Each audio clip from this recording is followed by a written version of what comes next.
Hello student, welcome to my YouTube channel. मैं आपको कक्षा 9 का प्रश्नवाली 1.1 का क्वेश्चन बताने जा रहा हूँ। पहला क्वेश्चन है, क्या शून्य एक परिमेय संख्या है? क्या इसे आप p/q के रूप में लिख सकते हैं, जहाँ p और q पूर्णांक है और q ≠ 0 है। तो स्टूडेंट, शून्य एक परिमेय संख्या है, ये बात सही है। शून्य एक परिमेय संख्या है। शून्य एक परिमेय संख्या है। तो क्या अगला क्वेश्चन है, क्या इसे आप p/q के रूप में लिख सकते हैं? हाँ स्टूडेंट, लिख सकते हैं। जैसे आप लिख सकते हैं 0 के और कोई भी नंबर के नीचे कितना होता है स्टूडेंट? 1 होता है। तो ये p और q क्या है, पहले ही बात समझ लेते हैं। परिमेय संख्या डेफिनेशन में आते हैं कि कोई भी परिमेय संख्या को आप p/q के रूप में लिख सकते हैं, जहां पे p और q क्या होना चाहिए? पूर्णांक होना चाहिए। और दूसरा बात क्या है कि q 0 नहीं होना चाहिए। तो स्टूडेंट देखें कि ये 0 p पूर्णांक है और 1 भी पूर्णांक है और q 0 नहीं है। तो आप इस तरह किसी को भी आप लिख सकते हैं कि 0/1 क्या होगा? परिमेय संख्या होगा p/q के रूप, जहां p और q पूर्णांक होगा। अगला क्वेश्चन है स्टूडेंट आपका प्रश्नवाली 1.1 का दूसरा क्वेश्चन है कि 3 और 4 के बीच 6 परिमेय संख्या लिखिए। 3 और 4 के बीच 6 परिमेय संख्या लिखें। 6 परिमेय संख्या लिखें। तो स्टूडेंट, 3 और 4 के बीच 6 परिमेय संख्या लिखना बहुत इजी है। जैसे आप 3.1 लिख लीजिए, 3.2 लिख लीजिए, 3.3 लिख लीजिए, 3.4 लिख लीजिए, 3.5 लिख लीजिए, 3.6 लिख, यानी कुल मिलाकर एक बात होता है 3 और 4 के बीच आप कोई 6 नंबर डेसिमल फॉर्म में आप लिख सकते हैं। ये आप इसको अगर इसको सिंपलेस्ट फ्रैक्शन के फॉर्म में लिखिएगा तो ये आप 3 और 4 के बीच ही नंबर आएंगे। जैसे इसका डेसिमल उठाएगा तो यहाँ कितना? 10। 31/10 ये किसके बीच आएंगे? 3 और 4 के बीच नंबर आएंगे। और 31/10 क्या होंगे? ये p पूर्णांक होंगे, ये भी पूर्णांक 0 नहीं होंगे, इसलिए क्या होंगे?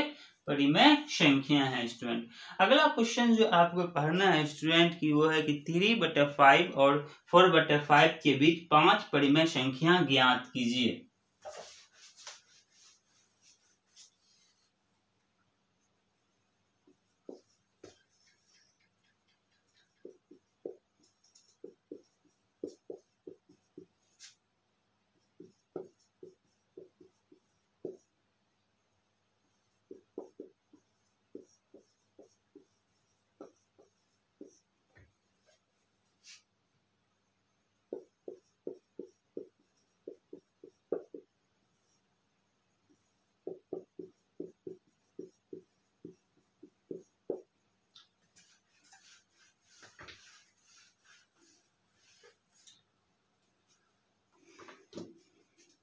क्या क्वेश्चन है? 3/5 और 4/5 के बीच 5 परिमेय संख्या निकालनी। इसके बहुत सारे तरीके, पहले आपको सिंपल तरीका बताते हैं, फिर अगला लॉन्ग टर्म में आपको बताएंगे। पहला जो सिंपल फॉर्म है कि आप 3/5 है एंड 4/5 के बीच 5 परिमेय संख्या लिखना है आपको, तो सिंपली आप 10 से इसको इंटू कर लीजिए, इसको 10 से इंटू कर लीजिए, इसको भी नीचे ऊपर 10 से इंटू कर लीजिए। ये हो जाएगा आपका कितना? 30/50 हो जाएगा। ये हो जाएगा 40/50 हो जाएगा।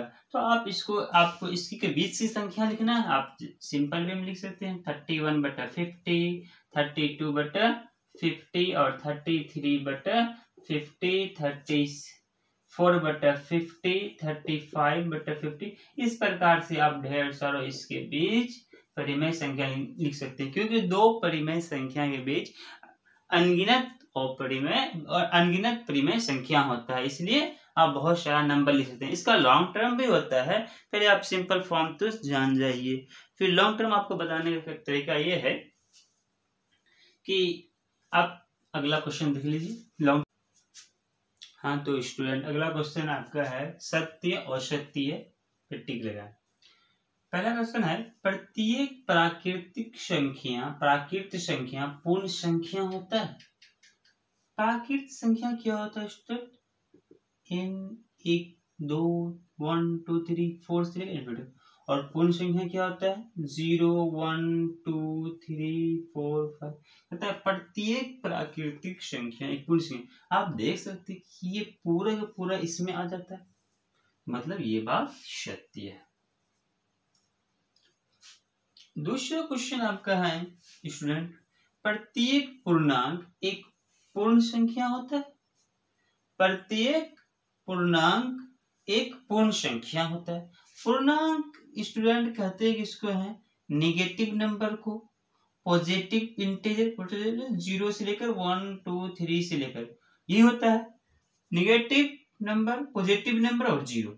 तो आप देख सकते हैं पूर्ण संख्या जो होता है ये 0 लगा के जो होता है 0 1 2 3 होता है पूर्ण संख्या में, लेकिन ये नेगेटिव इंटीजर नहीं होता। इसलिए आप ये कथन क्या होगा? ओ सत्य होगा, क्योंकि पूर्ण संख्या में नेगेटिव नहीं होता है। इसका कहता है प्रत्येक परिमेय संख्या एक पूर्ण संख्या होता है।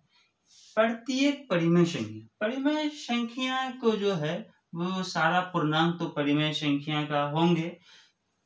दूसरा बात होता है कि परिमेय संख्या, सारा परिमेय संख्या एक पूर्ण संख्या नहीं होंगे। ये भी क्यों नहीं होंगे स्टूडेंट? क्योंकि जो इसका डेसिमल फॉर्म जो होगा 3.1 फॉर्म वो पूर्ण संख्या में नहीं आएंगे, या 3/2 ये पूर्ण संख्या में नहीं आएंगे। इसलिए प्रत्येक परिमेय संख्या एक पूर्ण संख्या नहीं होंगे। तो स्टूडेंट अगला बात ये जानना है, थोड़ा सा ट्रिक जान लेना है क्या कैसे बनेगा इस टाइप का सत्य असत्य वाला। से प्रत्येक क्वेश्चन पूछ देगा प्रत्येक प्राकृत संख्या आपको वास्तविक संख्या होता है। अब इधर से आप जब भी जाइएगा यानी लेफ्ट टू राइट जाइएगा तो आंसर यस में आ जाएगा, और राइट टू लेफ्ट जाइएगा आंसर क्या होगा? नो। ये भी बात याद रखते हैं। एन से प्राकृत संख्या, डब्ल्यू से पूर्ण संख्या, जेड से पूर्णांक, Q से परिमेय संख्या, R से वास्तविक। इसके प्रॉपर सबसेट का चिन्ह होता है, मतलब n पूरा का पूरा वो होल नंबर में हो। ये यहाँ पे समझाया गया है। n क्या होता है? 1 2 3 4 टू इन्फिनिटिव होता है। अब होल नंबर जो होंगे पूर्ण संख्या में सिर्फ इसमें 0 बढ़ेंगे, और उसी तरह पूर्णांक में निगेटिव नंबर बढ़ जाएंगे, ज्यादा होंगे। इसमें परिमेय संख्या में डेसिमल फॉर्म होंगे और जो फ्रैक्शन फॉर्म होंगे वो हो जाएंगे। और बात करें ये परिमेय संख्या में आ जाएंगे, यहाँ से यहाँ तक परिमेय संख्या। बाकी आर में जो होंगे रियल नंबर में और परिमेय संख्या भी ऐड जाएंगे, क्योंकि रियल नंबर होते हैं परिमेय संख्या और अपरिमेय संख्या को आंसर होता है। अब अगला क्वेश्चन ये भी बात समझ सकते हैं, अगर आपको क्वेश्चन दे दे कि क्वेश्चन में आ जाए कि प्रत्येक पूर्ण संख्या एक पूर्णांक होता है। अब कैसे समझिए? प्रत्येक पूर्ण संख्या कहाँ है? यहाँ है। और पूर्णांक कहाँ है? आप किधर से जा रहे हैं? लेफ्ट टू राइट जा रहे हैं। आंसर क्या होगा बाबू? आंसर होगा यस, सही है। क्योंकि आप ये भी जानते हैं कि पूर्ण संख्या में 0 1 2 3 0 1 2 3 होता है परिमेय, और पूर्णांक में क्या आएंगे? नेगेटिव नंबर ज्यादा हो जाएंगे। ज्यादा वाला ये है, इसमें ये सारा समा जाएंगे, तो इसलिए इसका भी आंसर होंगे यस। अगला क्वेश्चन की अगर बात करें, अगर बोल दे प्रत्येक परिमेय संख्या पूर्ण संख्या होता है, तो आंसर क्या होगा? प्रत्येक परिमेय संख्या पूर्ण संख्या होता है? नहीं होते हैं।